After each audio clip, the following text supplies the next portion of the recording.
Mais uma aula de Direito Administrativo, parte 6. Já falamos de princípios, poderes, organização administrativa. Na aula passada falamos de atos administrativos. Lembra que no nosso material, atos administrativos e controle da administração pública formam um bloco único de questões, só que as questões mais relacionadas a atos nós encerramos na aula anterior. Agora, nós vamos focar mais nesse tópico daqui, ó, controle da administração pública. Vamos aqui para a questão de número 10 do nosso material, lembrando que estamos na questão 10 daquela parte que fala de atos administrativos e controle. A questão 10 diz assim: em razão do exercício de sua prerrogativa de autotutela, a administração poderá revogar seus atos administrativos válidos com efeito ex tunc. Nós já falamos até aqui no curso em relação à autotutela. E o que seria a autotutela? É o controle interno, é o controle da administração em relação aos seus próprios atos. E em relação aqui a este controle interno, que na sua prova aparece como autotutela, eu até já sugeri a leitura da súmula 473 do Supremo Tribunal Federal, que ela diz que a administração, em relação aos seus próprios atos, a administração tanto vai poder anular os seus atos, quanto vai poder revogar. Aí você olha para mim e diz: mas professora, no edital, na parte de atos administrativos, não pede revogação e anulação. Só que no seu edital foi solicitado o tópico controle da administração pública. E essa parte de revogação e anulação deve ser estudada também dentro desse tema. E quando é que a administração vai anular e quando é que a administração vai revogar? Tanto a anulação quanto a revogação são formas de extinção desse ato. O ato vem a ser extinto. E por que o ato ele vem a ser anulado? Porque ele não respeitou a legalidade. E por que um ato vem a ser revogado? Porque, apesar de válido, esse ato não é mais conveniente, não é mais oportuno. Então, é assim, ó. Quando um ato tem um defeito, um vício que o torna ilegal, ou seja, o ato não respeitou a legalidade, a administração deve anular esse ato. Já quando o ato ele é válido, aqui na revogação, necessariamente eu tenho um ato que ele é válido. Mas quando o ato, apesar de válido, não é mais conveniente, oportuno, ou seja, não é mais adequado para aquele momento, a administração vai poder revogar. Só que tem uma coisa: qual é o efeito dessa anulação? Qual é o efeito desta revogação? O efeito da anulação é um efeito ex tunc, ou seja, um efeito retroativo. Eu anulo para trás, para desconstituir a ilegalidade desde aqui a produção daquela irregularidade. Efeito ex tunc, efeito retroativo. Já que a revogação, como eu tenho um ato válido, o efeito da revogação é um efeito ex nunc, ou seja, efeito não retroativo. Quando a administração revoga um ato, ela está dizendo que de hoje em diante, esse ato não vale mais, mas o que passou, passou e preservado. Em outras palavras, o efeito da revogação é ex nunc, não retroativo. Aí olha aqui essa questão de número 10, ela diz assim, ó: em razão do exercício da prerrogativa da autotutela, a administração vai poder revogar os seus atos administrativos válidos. Até aqui perfeito, concorda? Revogação é gerar a extinção de um ato administrativo válido. Só que a questão está dizendo que o efeito da revogação é um efeito ex tunc, um efeito retroativo. Não, o efeito aqui na revogação é um efeito ex nunc, ou seja, é um efeito não retroativo. A extinção, ela vai produzir efeitos daquele momento em diante. Então, em virtude do finalzinho aqui da questão de número 10, ela se tornou errada. Vamos à próxima questão, questão de número 11, que diz o seguinte, ó: o ato administrativo discricionário não é passível de controle judicial. Por parte, controle judicial, quando o juiz ele exerce um controle em relação aos atos praticados pelo administrador, Veja que esse controle é um controle externo, é o controle de um poder em relação ao outro, controle do poder judiciário, aqui, por exemplo, em relação a atos do poder executivo. E esse controle judicial só vai ser um controle de legalidade, ou seja, o que o juiz vai verificar é se aquele ato praticado pelo administrador, ele é válido ou inválido. O juiz, ele não se mete no mérito, ou seja, ele não vai analisar a conveniência e oportunidade daquele ato. Quando o Poder Judiciário analisa um ato praticado pelo administrador, o que ele vai fazer é verificar se aquele ato respeita a legalidade ou não. Ele faz um controle externo de legalidade. E tem uma coisa, o administrador pode ter praticado um ato vinculado ou o administrador pode ter praticado um ato discricionário. Qual é a diferença do ato vinculado para o ato discricionário? Veja que até pelo princípio da legalidade, todo ato deve respeitar a lei. A diferença entre um ato vinculado e um ato discricionário é verificar se vai ser possível o administrador fazer escolhas sim ou não. Quando não é dada ao administrador a opção de fazer escolha, estamos diante de um ato vinculado. Quando o administrador pode fazer escolhas para verificar a conveniência e oportunidade, estamos diante de um ato discricionário. Aí olha o ponto-chave agora. Quando eu vou analisar se o ato foi feito de acordo com a lei, veja que tanto o ato vinculado quanto o ato discricionário devem ser feitos de acordo com a lei.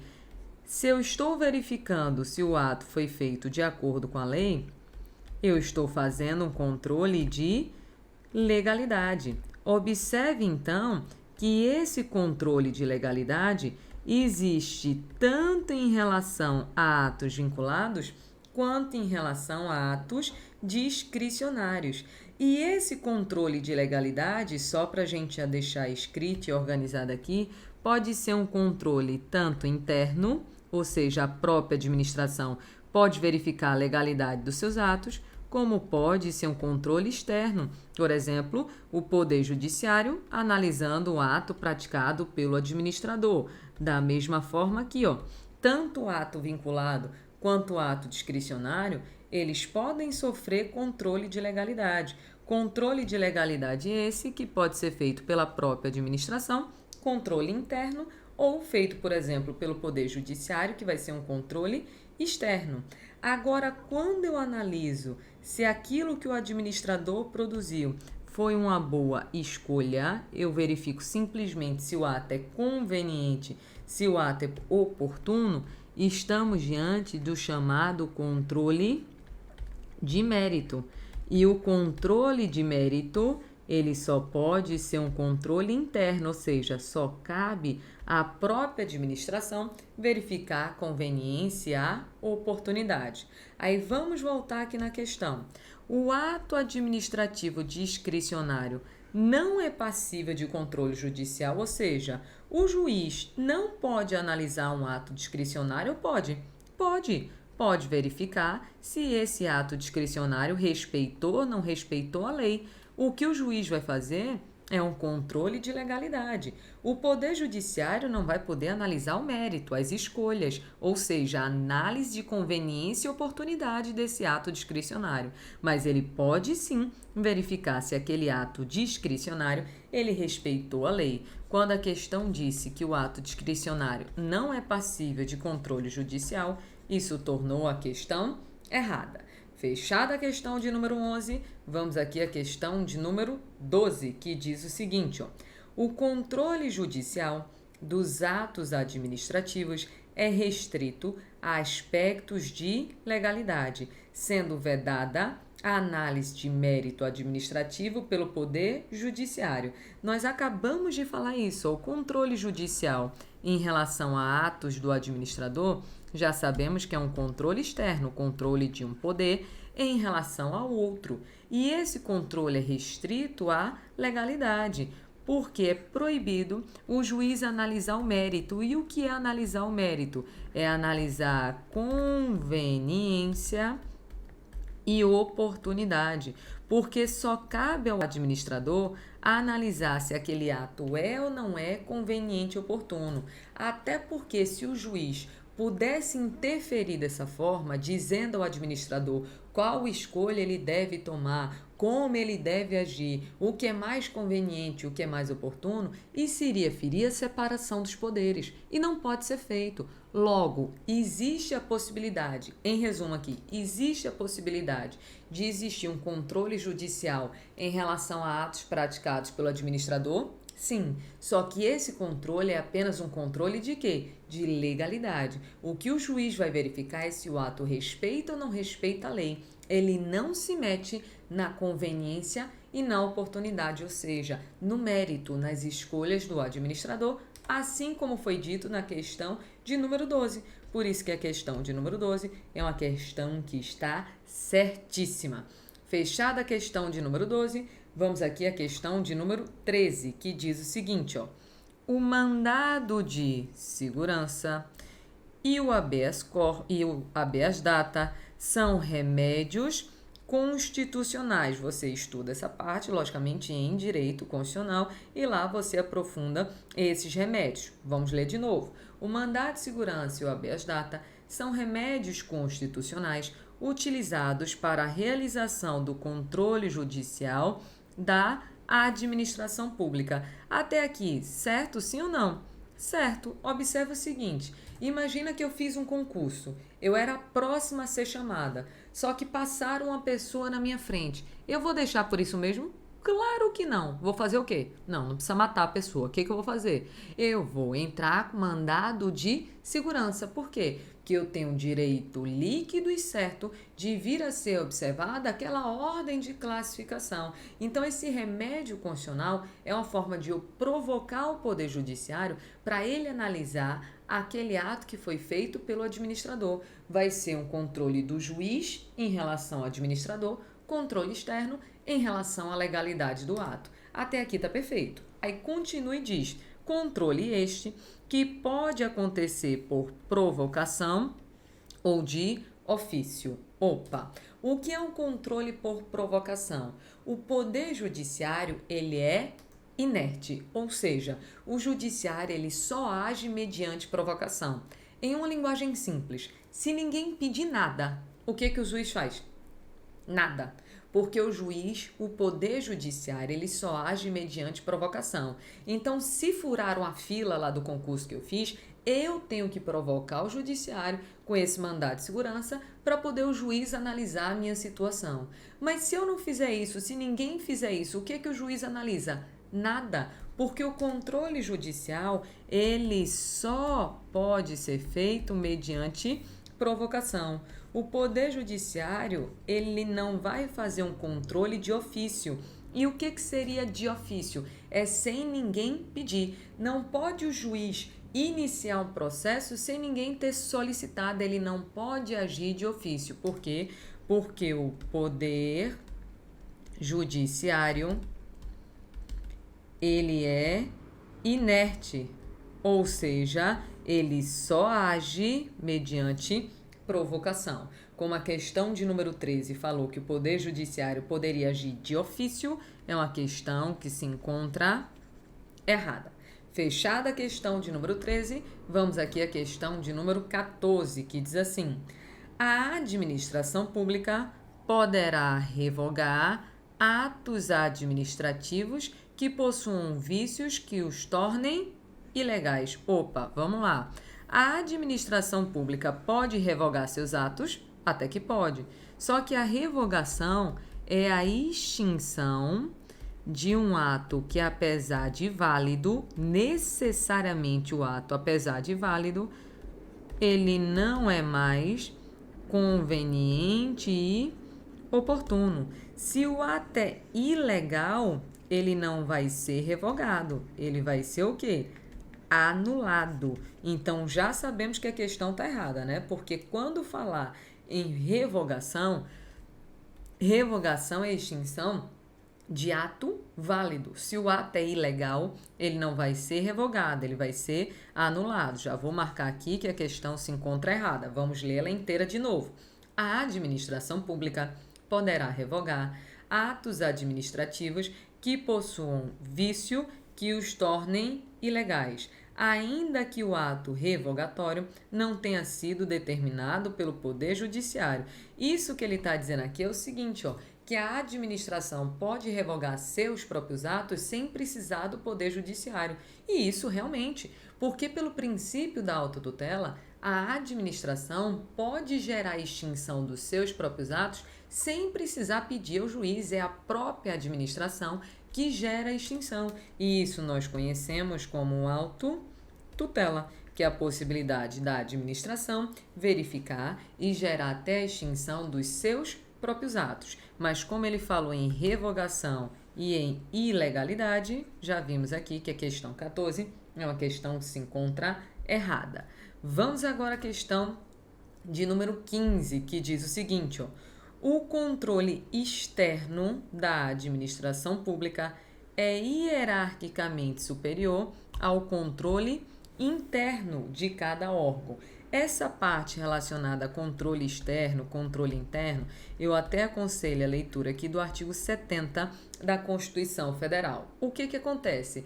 Todos os poderes, todos os órgãos, eles devem exercer um controle interno, ou seja, uma análise em relação aos seus próprios atos. Mas até pelo sistema chamado de sistema de freios e contrapesos, um poder também vai poder fiscalizar os atos praticados por outro poder. Quando o juiz analisa um ato que aconteceu lá na prefeitura, por exemplo, é um controle externo. Só que eu te pergunto, o controle externo, ele é superior ao controle interno? Não, porque não existe hierarquia entre formas de controle. O controle interno e o controle externo, eles se ajudam, eles se auxiliam, mas não existe um controle, um tipo de controle que venha a ser superior ao outro. Logo, quando essa questão de número 15 falou que o controle externo seria superior ao controle interno de cada órgão, é uma questão que se tornou errada. Vamos agora à questão de número 16, que diz o seguinte, ó: a supervisão ministerial exercida sobre as autarquias é exemplo de controle administrativo e hierárquico. Essa questão aqui, nós na verdade já estudamos esse tópico lá no assunto de organização administrativa. Imagina o seguinte exemplo. Imagina que eu tenho aqui a União. Lembra que União é uma pessoa que pertence à administração direta. Aí lá na União eu tenho os ministérios. Eu tenho aqui os ministérios. Aí a União foi lá e criou uma autarquia federal.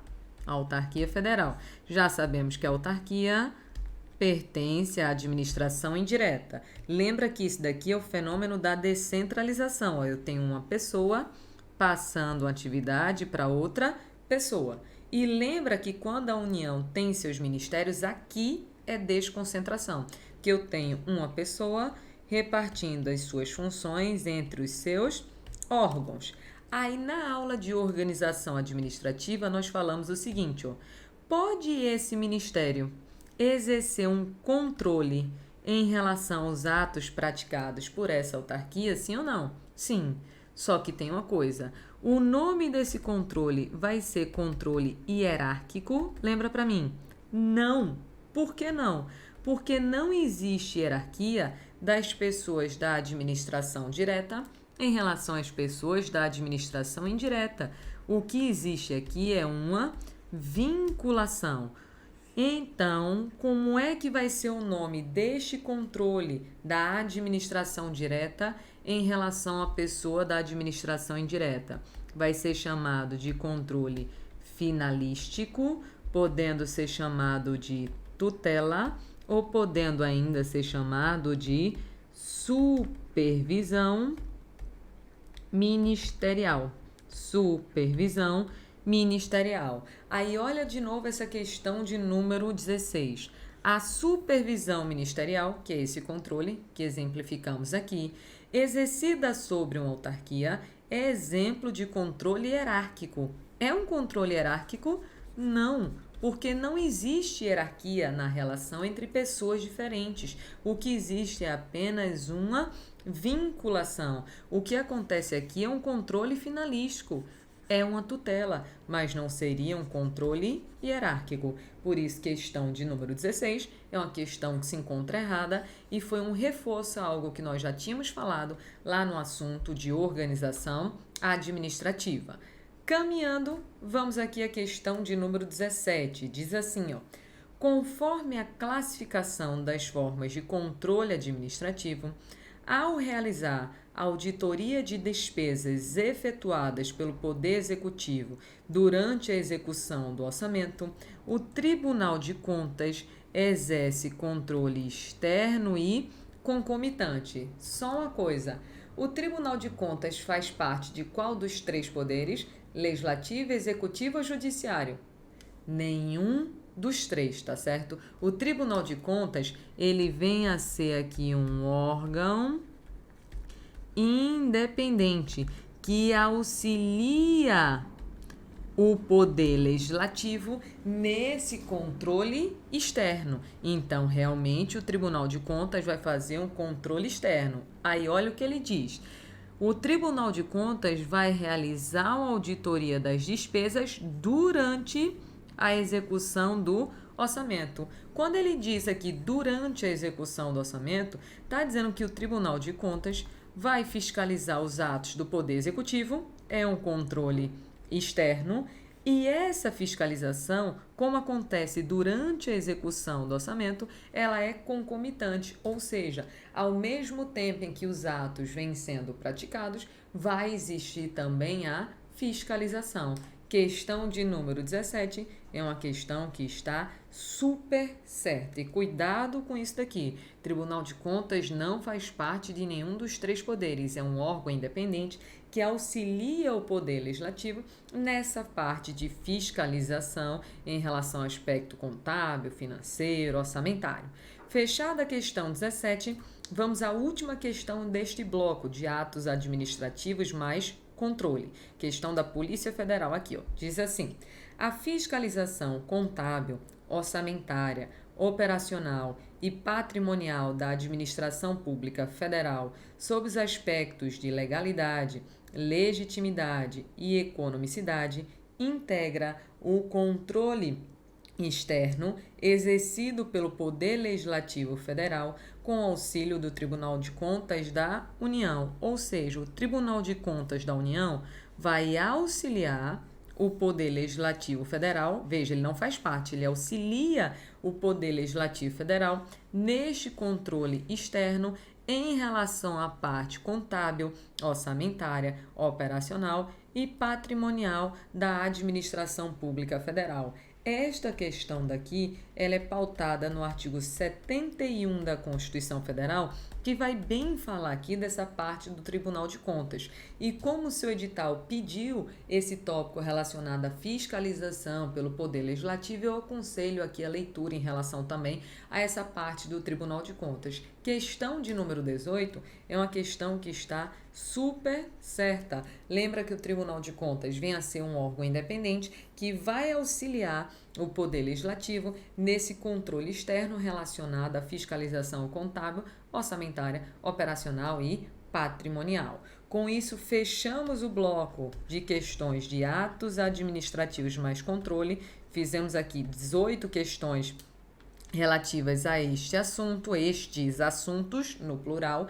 E agora, vamos a mais um assunto do seu edital. Assunto 6. Só reforçando, já falei 1000 vezes, não estou seguindo a ordem do seu edital, mas uma ordem mais lógica para os estudos. Assunto 1 foi princípios, assunto 2 foi poderes administrativos, assunto 3 foi organização administrativa, assunto 4 foi atos administrativos, assunto 5 foi controle e o assunto 6 é um assunto queridinho de provas de área de segurança pública, que é esse tópico daqui, ó.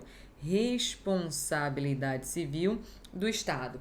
No seu edital ele fala um monte, né? Diz responsabilidade civil do Estado no direito brasileiro, responsabilidade por ato comissivo. O que é um ato comissivo?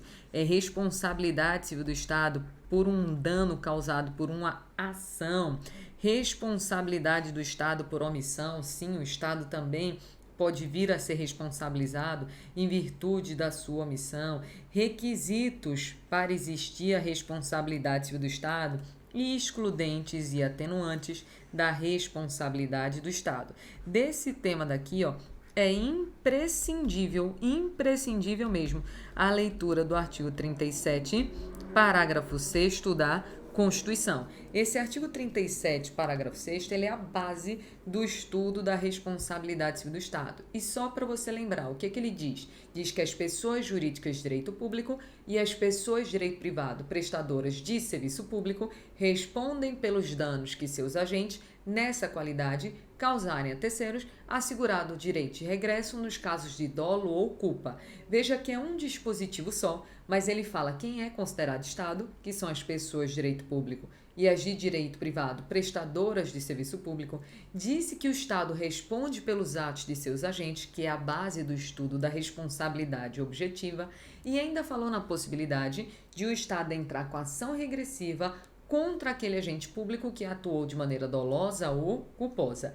Imprescindível a leitura aqui do artigo 37, parágrafo 6º da Constituição. E agora vamos começar com as questões desse tópico.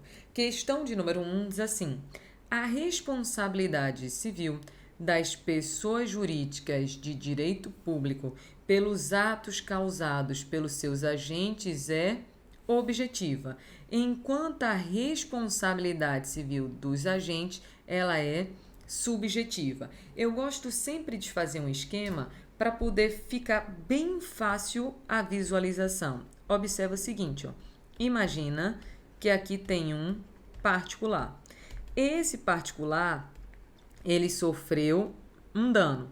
Quando ele sofre um dano e ele quer processar, primeira coisa, ele processa o servidor que causou o dano ou o Estado?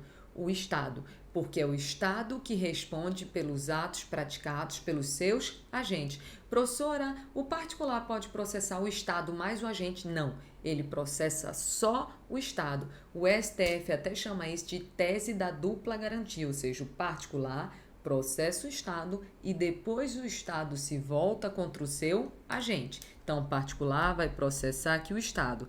E quem é considerado Estado? Pessoas jurídicas de direito público e de direito privado, prestadoras de serviço público. Quando o Estado aqui é acionado, é porque o particular quer ser indenizado de algum dano que ele sofreu. Tanto que essa ação do particular contra o Estado vai ser chamada de ação de indenização. Nessa ação de indenização, o que o particular tem que comprovar que existiu para ter direito a receber essa indenização? Ele tem que provar que existe um ato, que esse ato lhe causou um dano, que entre ato e dano existe nexo causal, mas aí eu te pergunto, o particular nessa ação de indenização precisa provar que o Estado, que o agente atuou de maneira dolosa ou culposa? Não, porque a responsabilidade do Estado é a tal da responsabilidade objetiva, ou seja, para existir a responsabilização do Estado, basta existir a comprovação de um ato, de um dano causado e que entre ato e dano existe nexo causal. Não precisa o particular comprovar atuação dolosa ou culposa por parte do poder público.